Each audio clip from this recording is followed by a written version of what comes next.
নমস্কার, আমি doctor চন্দ্রাংশু Shastri. চিরন্তনী YouTube চ্যানেলে সকলকে স্বাগত। সকলকে জানাই শুভ নববর্ষের প্রীতি ও শুভেচ্ছা।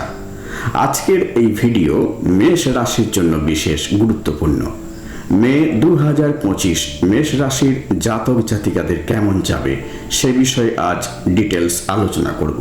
স্বাস্থ্য, শিক্ষা, ব্যবসা, ভাগ্য, চাকরি, প্রেম ও দাম্পত্য জীবন এবং সহজ প্রতিকার বিষয়ে উল্লেখ করব। আপনি যদি এই চ্যানেলে নতুন হন তবে প্লিজ চ্যানেলটিকে অবশ্যই সাবস্ক্রাইব করবেন। এখানে বিভিন্ন রাশির মাসিক রাশিফল, বিভিন্ন টোটকা, বিভিন্ন পূজা পার্বণের নির্ঘণ্ট নিয়মিত সম্প্রচারিত হয়। মে 2025 জ্যোতিষশাস্ত্রে অত্যন্ত বিশেষ মাস, কেননা এই মে মাসেই রাহু কেতুর রাশি পরিবর্তন ঘটবে। 18 মে রাহু এবং কেতু রাশি পরিবর্তন করবে। দেবগুরু বৃহস্পতি 15 মে বৃষ রাশি থেকে মিথুন রাশিতে প্রবেশ করবে। সুতরাং 3 বড় গ্রহ মে মাসে রাশি পরিবর্তন করছে। প্রসঙ্গত বলবো, মেষ রাশির জীবনে 7.5 শুরু হয়েছে 29 মার্চ 2025 থেকে। শনি 29 মার্চ আপনাদের 12th হাউসে প্রবেশ করার পর থেকে শনি 7.5 প্রথম চরণ চলছে এবং এটা চলবে 2027 3 জুন পর্যন্ত। এখন শনি 7.5 শুরু হয়েছে বলে আপনাদের ভীষণ খারাপ সময় শুরু হয়েছে এটা কখনোই ভাববেন না। শনির 7.5 মানেই খারাপ সময় কখনোই নয়। যাদের জন্মকুণ্ডলিতে শনি ভালো অবস্থানে আছে তাদের কোনো সমস্যা নেই, তবে যাদের জন্মকুণ্ডলিতে শনির অবস্থান অশুভ তাদের ক্ষেত্রে কিছু সমস্যা সৃষ্টির সম্ভাবনা থাকে। যাই হোক, মূল আলোচনায় প্রবেশ করা যাক। প্রথমেই মে মাসের ট্রানজিট। আপনাদের ফার্স্ট হাউসে অবস্থান করছে রবি, 15 মে সেকেন্ড হাউসে চলে যাবে। আপনাদের সেকেন্ড হাউসে অবস্থান করছেন দেবগুরু বৃহস্পতি, 15 মে বৃহস্পতি আপনাদের থার্ড হাউসে প্রবেশ করবে। ফোর্থ হাউসে অবস্থান করছে মঙ্গল, আপনাদের রাশির অধিপতি। আপনাদের সিক্সথ হাউসে অবস্থান করছে কেতু, 18 মে ফিফথ হাউসে ট্রানজিট করবে। আপনাদের দ্বাদশ ঘরে অবস্থান করছে শুক্র, বুধ, রাহু এবং শনি। 18 মে রাহু আপনাদের 11th হাউসে চলে আসবে। প্রথমেই স্বাস্থ্য। মেষ রাশির ফার্স্ট হাউসের লর্ড বা অধিপতি গ্রহ হলো মঙ্গল। মঙ্গল এই মাসে কর্কটে অর্থাৎ আপনাদের 4th হাউসে অবস্থান করছে। কর্কট হলো মঙ্গলের নিজ ক্ষেত্র। নিজ ক্ষেত্রে অবস্থিত হলেও কেন্দ্রে অবস্থিত। এ মাসে স্বাস্থ্য বিষয়ে আমাদের চিন্তিত হওয়ার কোনো কারণ তাই দেখছি না, কিন্তু যেহেতু বুধ শনি রাহু কর্তৃক পীড়িত সেহেতু স্কিন রিলেটেড কিছু প্রবলেম হতে পারে, অর্থাৎ ইনফেকশন, অ্যালার্জি হবার সম্ভাবনা রয়েছে। আদারওয়াইজ অন্য কোনো শারীরিক সমস্যার কোনো সম্ভাবনা নেই। এবার শিক্ষা বিষয়ে আলোচনা করব। পঞ্চম ঘর হলো শিক্ষাক্ষেত্র। আমাদের পঞ্চম পতি হলেন সূর্যদেব। 14 মে পর্যন্ত রবি উচ্চস্থ থাকবে। পঞ্চম পতি রবি উচ্চস্থ, সুতরাং 14 মে পর্যন্ত আমাদের শিক্ষাক্ষেত্রে অত্যন্ত শুভ। 15 মের আগে যাদের এক্সাম তাদের অত্যন্ত ভালো ফল লাভ, আশাতীত সাফল্য লাভ হবে। কম্পিটিটিভ এক্সাম বা গভর্নমেন্ট এক্সামের ক্ষেত্রে অভাবনীয় সাফল্য লাভ। সূর্যদেব 15 মে আপনাদের ধন স্থানে অর্থাৎ সেকেন্ড হাউসে প্রবেশ করলেও আপনারা আশাতীত সাফল্য লাভে বঞ্চিত হবেন না। লাভ রিলেশন। পঞ্চম ঘর শুধু এডুকেশনের ক্ষেত্রে নয়, লাভ রিলেশনের ক্ষেত্রে গুরুত্বপূর্ণ। আপনাদের পঞ্চম পতি সূর্য 14 মে পর্যন্ত তুঙ্গস্থ থাকছে। রবি অর্থাৎ সূর্য ফার্স্ট হাউসে অবস্থান করলে প্রেম সম্পর্কের ক্ষেত্রে ইগো নিয়ে আসে। সুতরাং 14 মে পর্যন্ত আপনারা প্রেম সম্পর্কের ক্ষেত্রে সাবধানে কথাবার্তা ও আচরণ করুন, নইলে সম্পর্কের ক্ষেত্রে সমস্যা সৃষ্টি করবে। 15 মে থেকে সমস্যা কমে যাবে। 14 মে পর্যন্ত ছোটখাটো ব্যাপারগুলোকে বড় করে দেখার প্রবণতা এবং আপনাদের অহংবোধ প্রেম সম্পর্কের ক্ষেত্রে ক্ষতিকর প্রভাব ফেলতে পারে, সাবধান থাকুন। দাম্পত্য জীবন।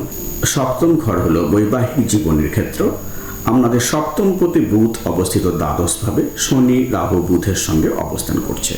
ফার্স্ট হাউসে অবস্থান করছে সূর্য, আমাদের পঞ্চম পতি। মঙ্গল আমাদের 4th হাউসে নিজ ক্ষেত্রে অবস্থান করছে। তার চতুর্থ দৃষ্টি পড়ছে আমাদের 7th হাউসে, অর্থাৎ বিবাহিত জীবনের ক্ষেত্রে। রবির সপ্তম দৃষ্টিও আমাদের বিবাহিত ক্ষেত্রে পড়ছে। সুতরাং এ মাসে বিবাহিত জীবন আমাদের কলহময় হয়ে ওঠার সম্ভাবনা রয়েছে। পরস্পর ঝগড়া, তর্কাতর্কি দেখা দেবে। পারস্পরিক ইগো উভয় সম্পর্ককে তিক্ত করে তুলবে। 15 মের পর অবস্থা অনেকটা স্বাভাবিক হয়ে যাবে। তবে এ মাসে দাম্পত্য জীবনের ক্ষেত্রে কোনোভাবে অ্যাগ্রেসিভ হয়ে উঠবেন না, নিজের রাগকে কন্ট্রোল করুন। ভাগ্য, আমাদের ভাগ্যপতি হলেন দেবগুরু বৃহস্পতি। 14 মে দেবগুরু আপনাদের 2nd হাউস থেকে 3rd হাউসে প্রবেশ করবে। 3rd হাউসে অবস্থান করলে বৃহস্পতির সপ্তম দৃষ্টি পড়বে আপনাদের ভাগ্যস্থানে। ভাগ্যপতির দৃষ্টি ভাগ্যস্থানে অত্যন্ত শুভযোগ। সুতরাং 14 মের পর থেকে আপনারা যে কোনো পরিকল্পনা গ্রহণ করুন, ভাগ্য আপনাদের সহায়তা দান করবেই। আবার দেখুন, দেবগুরু বৃহস্পতির 9ম দৃষ্টি কোথায় পড়ছে? আপনাদের লাভ স্থানে, অর্থাৎ একাদশ স্থানে। একাদশ ঘর হলো আপনাদের সাফল্যের ঘর। 9ম পতির 9ম দৃষ্টি আপনাদের লাভ স্থানে পড়ার ফলে 14 মের পর থেকে আপনারা ভাগ্যের সহায়তায় আশাতীত সাফল্য লাভ করতে সমর্থ হবেন। ভাগ্য সহায়িত সবকিছুই সহায় হবে। ক্যারিয়ার, 10ম ঘর হলো ক্যারিয়ারের ঘর। আমাদের 10ম পতি হলেন শনিদেব। 29শে মার্চ শনিদেব আমাদের দ্বাদশ ঘরে প্রবেশ করেছে। দ্বাদশে শনি ও রাহু সংযোগ ঘটেছে। এই সংযোগ থাকবে 18 মে পর্যন্ত। 18 মে রাহু আপনাদের দ্বাদশ ঘর থেকে একাদশ ঘরে চলে আসবে। 10ম পতির সঙ্গে রাহু সংযোগ, অর্থাৎ শনি রাহু সংযোগ কর্মক্ষেত্রে ফ্রাস্ট্রেশন নিয়ে আসে। এছাড়া দেখুন, লগ্নে আমাদের 14 মে পর্যন্ত রবি অবস্থান করছে। 18 মে পর্যন্ত শনি রাহু সংযোগ, অর্থাৎ শ্রাবিত যোগ থাকছে। সুতরাং 18 মের আগে পর্যন্ত আপনারা কর্মক্ষেত্রে কোনোভাবেই তর্কাতর্কি করবেন না, কোনো হঠকারী সিদ্ধান্ত নেবেন না। 18 মের পর রাহু আপনাদের 11th হাউসে প্রবেশ করলে আপনারা কর্মক্ষেত্র পরিবর্তনের জন্য চেষ্টা করতে পারেন। যতদিন শনি রাহু সংযোগ থাকবে, অর্থাৎ 18 মে পর্যন্ত, ততদিন আপনাদের কর্মক্ষেত্রে সন্তোষজনক অবস্থান থাকবে না। এছাড়া দেখুন, আপনাদের শনি 7.5 প্রথম চরণ শুরু হয়েছে। যাদের ন্যাটাল চার্টে শনি শক্তিশালী, শনি মার্গী মিত্র ক্ষেত্রে অবস্থিত, তাদের ক্ষেত্রে শুভ ফল লাভ হবে। কিন্তু যাদের শনি পীড়িত, দুর্বল, বক্রী, নিচস্থ হয়ে অবস্থান করছে, তাদের ক্ষেত্রে অশুভ ফল লাভ হবে। দেখুন, 10ম পতি দ্বাদশে অবস্থান করলে কর্মসূত্রে দূরবর্তী স্থানে যাত্রা করার সম্ভাবনা বাড়ে। লং ট্রাভেল হতে পারে কর্মক্ষেত্রে। 18 মের পর আপনাদের কর্মক্ষেত্রে প্রমোশন হতে পারে। 18 মের আগে কোনো রিস্ক কর্মক্ষেত্রে নেবেন না। ব্যবসা, 7ম ঘর হলো ব্যবসার ঘর। আমাদের 7ম পতি শুক্র দ্বাদশ স্থানে অবস্থিত। ব্যবসার কারক গ্রহ বুধ দুর্বল, তাই এই মাস ব্যবসার ক্ষেত্রে শুভ নয়। ব্যবসা ক্ষেত্রে মিশ্র ফল দেখা দেবে। অবশ্য ভাগ্যপতি বৃহস্পতি 14 মের পর আপনাদের ভাগ্যস্থানে দৃষ্টি দেওয়ার পর থেকে শুভ ফল আশা করা যেতে পারে। প্রতিকার, প্রতিদিন সকালে স্নানের পর হনুমান চালিসা পাঠ করুন। প্রতি শনিবার সন্ধ্যায় 108 বার উচ্চারণ করুন ওম শম শনৈশ্চরায় নমঃ। প্রতিদিন সকালে স্নানের পর সূর্য প্রণাম করুন। ওম জবা কুসুম শঙ্কা শঙ্কাশ্বপেয়ং মহাদুতিং ধান্তারিং সর্বপাপবিনাং প্রণতস্মে দিবাকরম। সূর্যদেবকে জবা ফুল এবং জল অর্পণ করুন।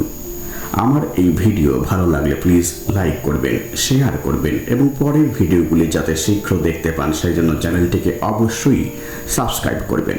আর আমার জ্যোতিষী পরামর্শ গ্রহণে আগ্রহী হলে 8617498640 এই ফোন নম্বরে ফোন করতে পারেন বা হোয়াটসঅ্যাপ করতে পারেন 9434660892 এই নম্বরে। আজ এই পর্যন্ত, দেখা হবে পরের ভিডিওতে। ধন্যবাদ।